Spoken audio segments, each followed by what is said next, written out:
Well, as promised, we are back with another AmeriCorps alum. Welcome to AmeriCorps Connections, where we catch up with AmeriCorps alums to reflect on their service term and to find out what they're up to now. We hear about the twists and the turns and the ups and the downs and the synchronicities that we didn't know until later after our service year, where we're like, didn't you? Weren't you? So my name is Nikki Fiacco, and I'm a proud AmeriCorps alum from Volunteer, Maryland. And honestly, going through a service year with AmeriCorps has totally changed the trajectory of everything that I've done in my life, not just my career, but my person, and the people around me. So my goal is to connect with as many AmeriCorps alums as I possibly can. And there's 1.3 million of us out there. So it's going to take me a little bit of time if I'm doing this once a week. So bear with me, folks, but we're doing good. We're up to like 45 episodes on the podcast, and we're really excited to be announcing our special series called the 2024 Recruitment Extravaganza. And I'm really excited. Yeah, this is a new kind of experiment for us. And you may or may not know that August, or from now, which is like, I'm recording this in April, now until about August is like the height of recruitment season for AmeriCorps programs. So we want to spread the word far and wide. And I'm hoping to highlight about 15 programs between now and July 1st. But please know that there's thousands of AmeriCorps opportunities across the country. If you're interested, you can just go to my.americorps.gov and create a profile and search for opportunities.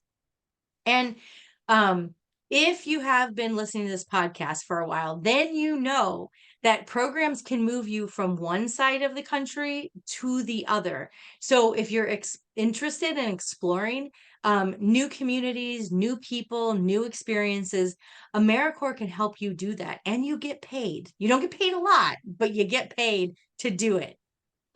So again, if you like this episode, if you like this podcast, if you like this YouTube video, please subscribe and like and share. If you find this content valuable, send it off to somebody else. If you think an AmeriCorps experience might be good for somebody to just take a break, try something new for about a year, send it their way. So before I introduce our guest, Theresa Wolf, who is with the Pennsylvania Mountain Service Corps AmeriCorps, I, of course, want to say thank you, always to Dan Medevere first, because he is the one and only person that stepped up and was like, I can get you on all the podcast feeds. And I was like, I don't even know what an RSS is. I don't know what that is. So thank you, Dan, from Time or Money Productions. So thankful. And of course, thank you so much to Sharon Tewksbury Bloom and her team of all AmeriCorps alums who work for Do Good, Be Good, who are helping me on the back end with editing and marketing of this podcast. And the reach is really, really making a difference. In fact, Theresa shared with me that she heard about this opportunity to jump on the podcast and talk about her program from the Do Good, Be Good newsletter. So thank you, Sharon, for taking a leap of faith and believing in this podcast. So anyways, without any further ado, what we're here today during this special series, what I want to do, we want to listen to Theresa's experience with AmeriCorps.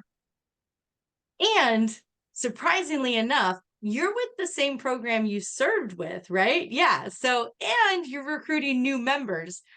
I remember when I was with Volunteer Maryland, that was one of the most exciting things that I could do, because I was like, oh my gosh, you have no idea how much you're going to get out of this program. So Theresa, let's start with like how you found your opportunity and then what you did during your service year. Take it away.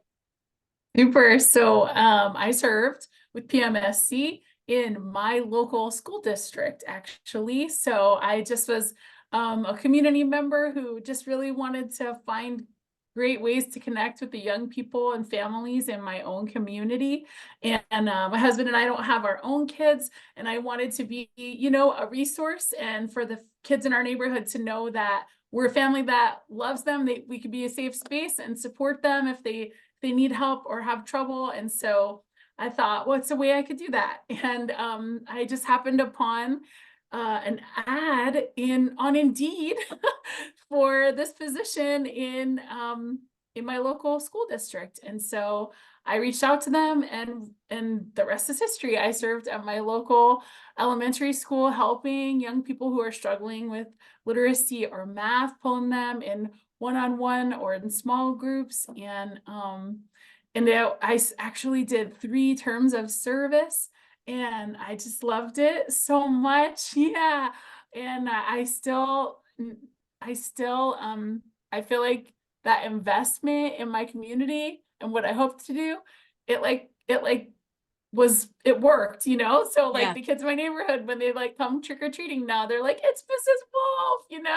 Or like when I'm out for a walk, they're like, yeah, Mrs. Wolf, she's the lady who helps us. So you So so you did 3 terms of service. So did you do like Vista and then something else, or did you do national service the whole time?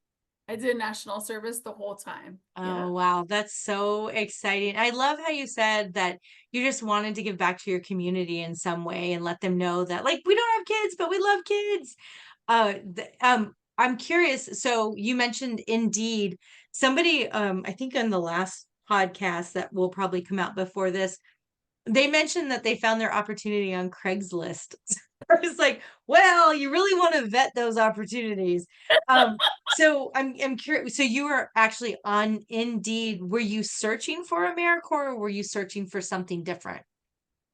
I was just search, like I did AmeriCorps in my 30s, which is not, I know, typical, I but did too. yeah, you did too. Yeah. Yeah. So I just was ready for a change in my life, and I just was looking for opportunities locally. My husband has a job where he's really, like it matters kind of that we're there where we are. And so I was looking for something in my own neighborhood, and it was posted there for our little district. So That's so cool.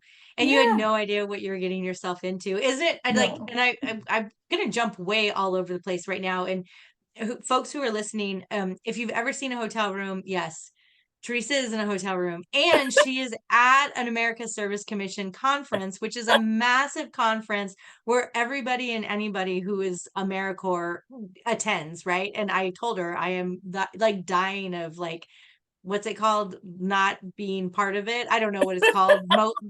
I don't know. I can't remember what the acronym is. But it's funny because little did you know that like all of this was going on, right? Like when you served as an AmeriCorps member, you're just like, I'm doing stuff in my community. And when Right. you get to see from this like 30,000-foot view about the impact that's happening, I mean, there's probably over 400 people at this conference right now. And Oh no, everybody, this is the first time that this conference is everybody from across the nation. So so there's it's like like a 1,200 people here. Yeah. like It's cool. that's so crazy. It's so good. And I think that like that perspective of being around folks, and we were talking before we hit record, some of the panelists who are in the trenches with you and they know exactly like, yeah, we know like retention's hard, or, finding housing for members are hard. And the just one thing I'm going to circle back into is when you chose to serve your first year, you had no idea the impact. It's that whole idea of we are the ocean and we are the drop in the ocean, right? Like during your AmeriCorps year, you were the drop in the ocean, and now you're like, holy crap, like this is big. So, I know I'm like jumping all over the place and I'm putting you on the spot, but what, like No. your perspective of like being a service member, serving on the ground to where you are now, what would you say is the biggest like holy smokes or wow moment that you're just like, this is crazy, we're making such a big impact, or this is such a big important thing in the communities and the people that are serving, Yes. right? It's about the community, but the change that happens in people is so important. I don't know if you can speak to that a little bit. Yeah, totally. So yeah, like so my role now with PMSC is I do outreach for us. And so part of what I get to do is visit with people who I hope will consider a term of service, right? And so when here at this conference, there's so many people who are from representing so many AmeriCorps programs all across the nation. And when they share a little bit about what the members do in their programs, it's just like mind boggling, to think that there's people who are serving in homelessness, opportunities, right? Like helping the unhoused to have housing, right? And then there's people who are serving in little school districts, helping students who are struggling in reading and math to be able to read, and right, like that's just opening up all these doors. And then there's people who are doing environmental things. There's people who are helping in domestic violence shelters. There's folks who are helping in natural disasters, and you're hearing about the massive impact that people are making across the nation in all these different critical need areas. And that to me is just mind blowing. Like, you're, like you said, I'm in my own little microcosm, and I'm like, yeah, I'm making a difference right here in my little neighborhood. I can feel that. But then to like, experience that kind of on this bigger scale, just it's so beautiful. I don't know another word for it, Yeah. It's just beautiful. It's like empowering, right? It makes you Yeah. feel like it's like the wind beneath your wings, not to be like super hokey, but it kind of is, right? Like all tides should rise ships. I really need to figure out my my metaphors. I need to figure them out ahead of time and make sure I know what they are. But it's true. Like I feel like for me, when I was in those experiences, when I was in those conferences, I felt like so empowered, where I was like, okay, like, because you can get bogged down. You can get bogged down with all of the day-to-day work. And when you go to the conferences and you sit with people and you get inspired, and it's stuff that you can take back home and implement it. And it's like it's just such a bigger impact. And Mhm. it's so cool to see like how many alumni also are like in the work, which is probably a very high percentage of people who are back just, doing the work. Mhm. So you mentioned that you're still with your same organization. That's super exciting. I want to just make sure that we touch on your service year a little bit. Was there anything in your service year? You said you served 3 years. So what was it that made you keep coming back to serve? Yeah, so I think like many people, in that member kind of life cycle that you go through during my first year, I was like, I don't think I can make it. Mm, This is really tough, and I just don't know if I'm cut out for this. And thankfully I had a program, person who yes. really was investing in me and helped me kind of through that. And I'm so thankful for the coordinators who do that. Like that's just incredible. And so then into my second year, I just was really feeling like, okay, now I feel like I know what I'm like, I feel like I Yeah. actually am part of the real community here. And then I was like, okay, I can't leave. I just love this place so much. And I really loved my specific role at my site, my role. And now I get it, that of course the AmeriCorps role has to be different from anybody else's role at the site. That's the whole point of it. But I didn't Yes. really fully grasp that as a member. I just always felt like I'm sort of set apart in a way, though, but I couldn't really describe how. Now Hmm. I'm able to describe it more looking back. But I served with another team member at our same school, and we just always sort of felt like we were like the like we okay, so we're the ones who go to the classroom and we knock on the door, and we're like, for the kids who are struggling, we're springing them because like they don't understand what's happening in class, right? Yeah. Like they don't know. Come with us. Yeah. And so we would be the ones who are like, okay, we're going to bring you to like help you, and you're going to get what's happening. And so Yeah. we're like to them, So cool. their eyes, they're looking out the door for you. Their Yeah. eyes light up when they see you. They're so happy because you're like a lifeline for them, you Yeah. know? Oh, that's so Yeah. pretty. Yeah, that's so Yeah. beautiful. It was. And so like, I just was like, yeah, I just love being a part of this. And it's just so special. So that's what kept me coming back year after Yeah. year. Yeah, I love the way that you described that. I was at a program, I think it was with Maryland when I was the director of their commission of the Maryland Commission. And it was a tutoring sort of program. And so we were in the classroom and then I got to watch like the AmeriCorps members come in and pull the kids out. And you're right. They're just like, yep, I'm out. I don't understand what's going on, but she's going to explain it to me, like so true. So true. And that does like, and I bet it was really cool when you sat down with a student that was like, I don't know. And what age was it? Kindergarten through 6th grade. Okay, so I'm going to lean more toward the sixth graders. Kindergartners are like, ah, but like the sixth graders are like, I don't know, I don't know, Yeah. I don't know, I don't know. And then finally you're like, and then they're like, oh, wait, I get, that makes sense. Like that to Yeah. me would have been like, ugh! If I could do that for one student, I would want to do it for another. So that makes a lot of sense to me how you got. Yeah. Yeah, I could see Mhm. that you're like, oh, let's do this. Those middle Yeah. schoolers. I don't know. I don't know how they do the dead face. Oh, Mhm. I know. No one ever says, I wish I were 13 again, right? I know. No, totally. That's so cool. And how exciting. And I love the fact that, so did you, after your 3 years of service, did you go right into the role that you're in now? Oh, get out Mhm. of town. Did you really?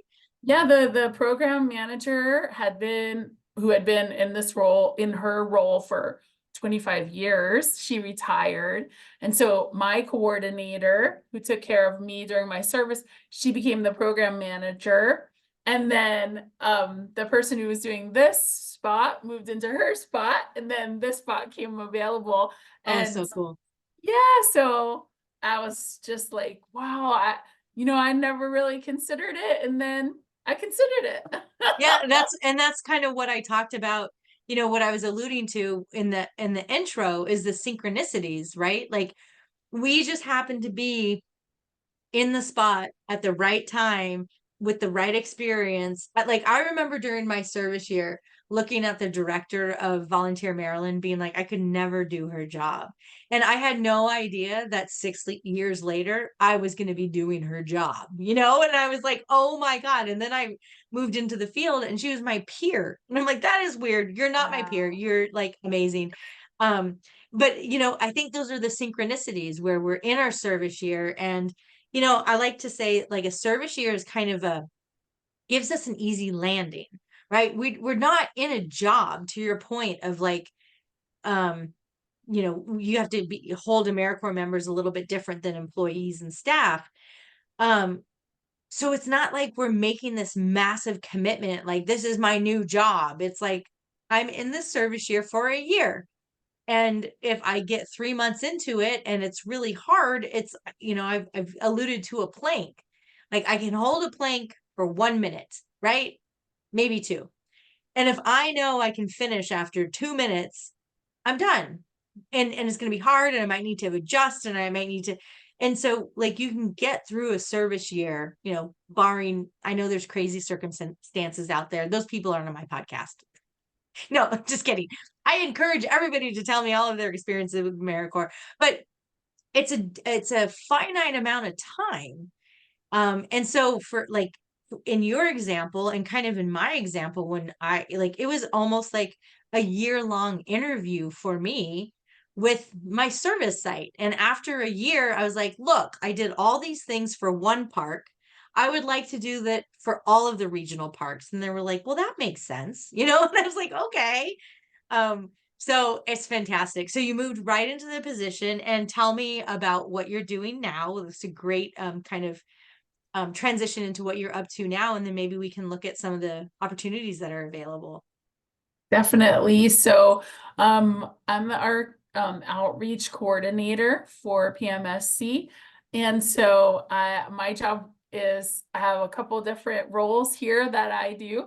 One is I go and recruit for us. So I'm out seeking out new host site partners where AmeriCorps members can serve. And then I'm also seeking out potential people to fill those roles. So I'm doing recruiting for us. And then another super cool part of my job is that I get to do training and special events for us. So I get to plan like the orientations and lead our special days when all of the Corps comes together for professional development.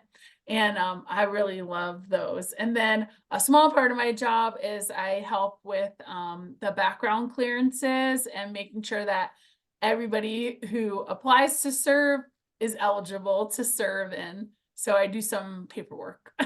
Yeah, to say the least.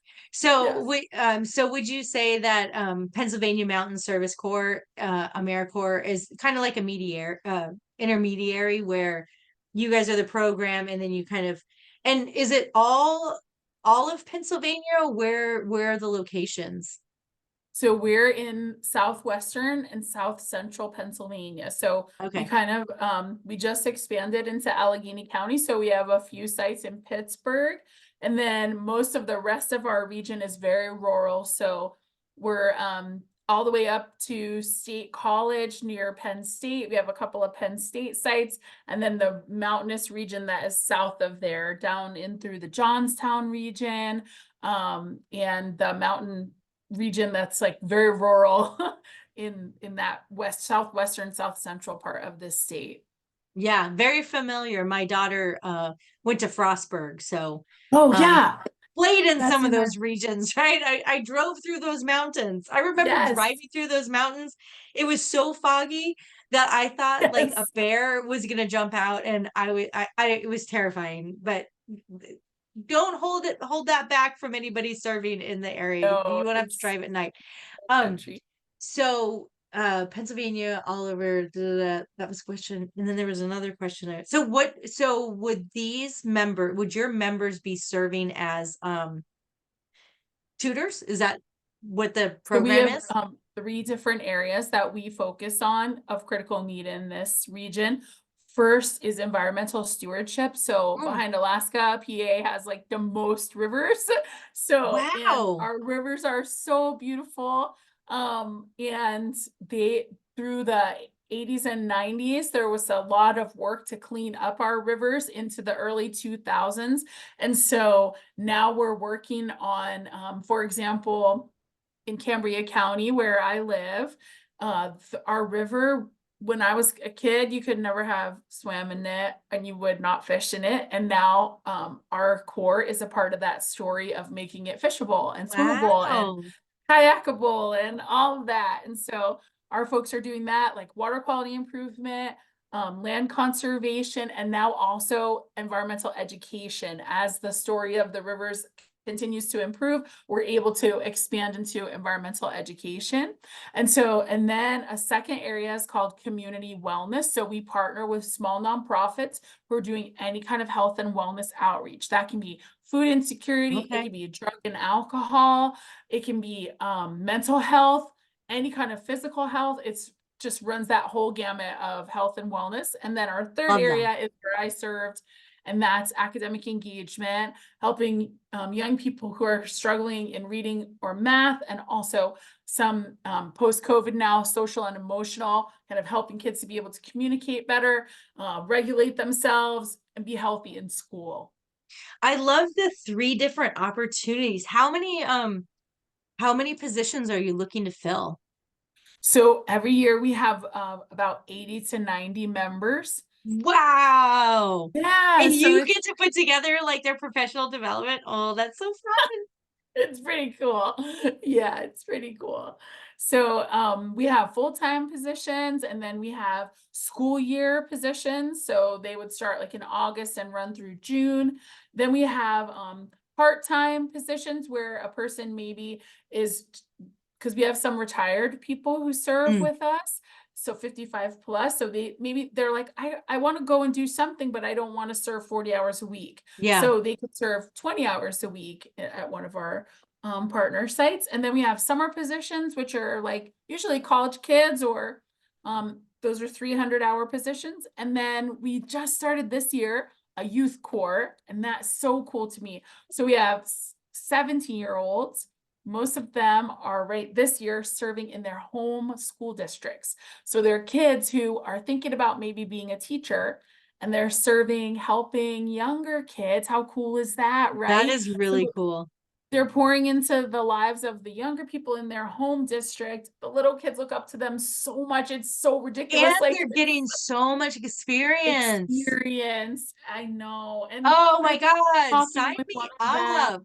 up. Yeah, so there's like 12 of them as our inaugural kind of pilot core. And I just was talking with one of them last week, and I get that chills thinking about it. She was like, she's like, I know this has helped me, to know that I do want to be a teacher. And she's like, and I think after college, maybe I'll come back. And I'm like, Yay. man, that's like what we like want, like we live in an area where people are always leaving. Yeah. Oh, that's such a And good point. yeah, so we want to like grow our own so that they want to come home and invest that young energy in our region. We need them back. And that's so cool that, an experience like this is like encouraging them, because that's what's going to make our community better, right? Like, Wow.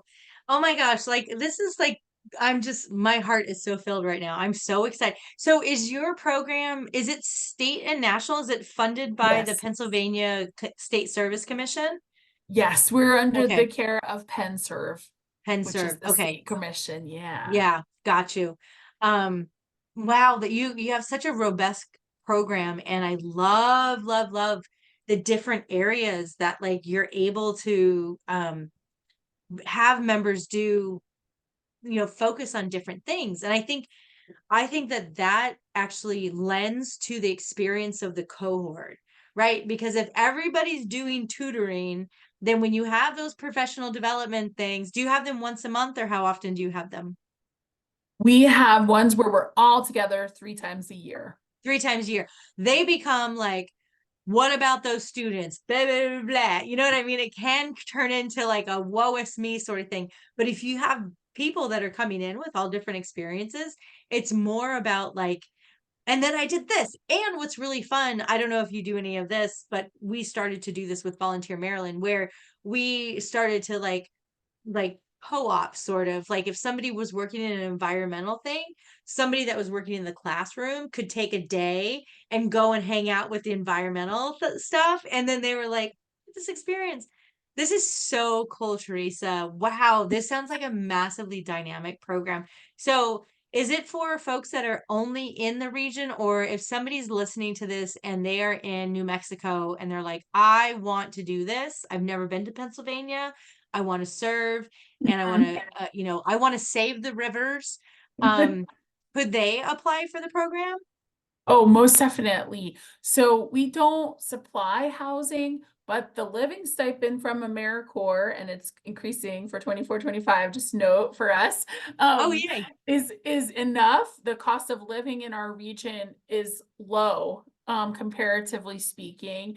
And Okay. so the stipend is definitely enough that several of our members, are not from the area, but they are just, maybe sharing an apartment, or and they make it work for sure. So we don't provide housing as part of our package, but the living stipend and the cost of living And in our support. area makes it possible that someone from out of town definitely is welcome to serve. Love that. What is your recruitment window? And yeah, what is your recruitment window right now? So our positions for 2024-25 will officially open at the beginning of June.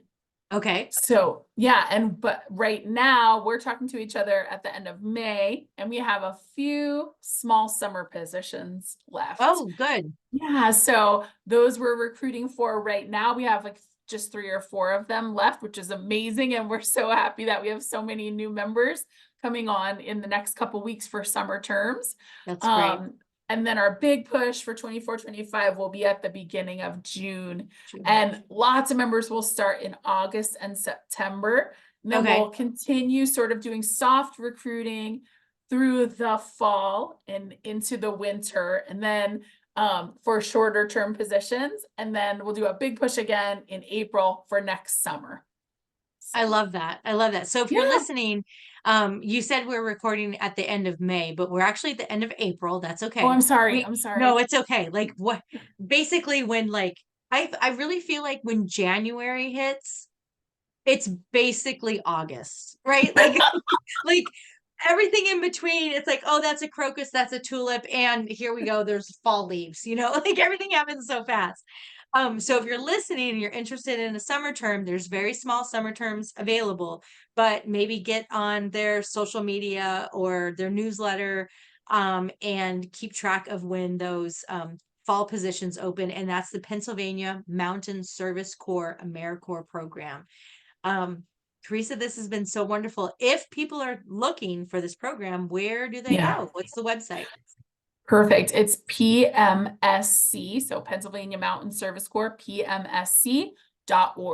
And all of we keep it way up to date. So all of the positions that are posted as current positions under the Become a Member tab, those are all posted right now. And we leave the ones that are filled because we want people to see, this is filled for now, but it's going to reopen next year potentially. Love that. And we'll have we'll have that link in the show notes. So if you missed that, don't worry, just scroll down to the show notes. And if you liked this, if you're listening to this on YouTube and you want to make a comment, just like shout out to Theresa's whole experience of serving for 3 years.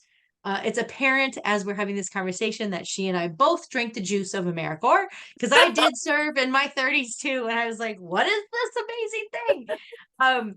So we'll definitely put all of the links in there. And if they have questions, if anybody has questions, what's the best way? Should they reach out to you directly, or is there how should people get in contact? So we're on all the social media outlets, and we're under PMSC AmeriCorps on all those outlets. Feel free to reach out to us via one of those. And then also on our website, we have an interest form. So right there at the opening, you just can tap that interest form, leave me your cell phone number or your email, and I'll happily reach out to you as soon as I can. Perfect. And if you're hearing about this on the AmeriCorps Connections podcast or the YouTube channel, please let them know. We've had this podcast now for about 1.5 years, and I'm just really curious what people are doing after they listen. It's my little social experiment, and I really want to leverage our platform and our voice, and have us do something great. And recruitment for AmeriCorps programs is something that we can all do as AmeriCorps alums. You've been through the program before. Maybe there's somebody that that this might benefit them. And it's only 1 year, guys. Like, I mean, I know we're only on this planet for 80 plus years, some of us. It's only 1 year, and it's so cool, and it'll change your life. So like, just do it. Like, just totally do it. Theresa, is there anything else that you want our folks to know about the program, or you, or just about serving as an AmeriCorps member? I just, I want to encourage, all the alumni who might be listening that, the difference that you make in individual lives and individual communities cannot be overstated. Like, you might ever receive that personal feedback, but you're touching lives. And I know it's cheesy to say, but the AmeriCorps tagline, is getting things done, bringing out the best of America. And you really actually are. And so yes, it's a big government organization, but when it's like boots on the ground, real people serving in real communities, I would not be involved with something that wasn't real. And so I am so thankful for everyone who has served, and I want to do whatever I can to help the next person who wants to serve. I love that. Oh, Theresa, this has been so much fun. Thank you so much. Thank you so much. Oh, you're so welcome. I mean, this is like, this is, like I said, a passion project, and I love it. So this is a special episode. This is a special series of Recruitment Extravaganza 2024. We want to get the word out. Please share, and talk about this episode. And if you love this episode, do all the things that make it like, I don't know what it means. Like it. I don't know. All the things. Yeah, all the things. Do all the things. So we'll be back. We're kind of flip-flopping between our regular content and some of this recruitment special episodes. So thank you for tuning in. Theresa, thank you for your time. I know I love that you were able to join during the Ask conference. I tiny feel like I was there just because I could see the curtains behind you. So anyways, everybody tune in, AmeriCorps Connections, and we'll be back for another episode. Thank you so much. Have a great night.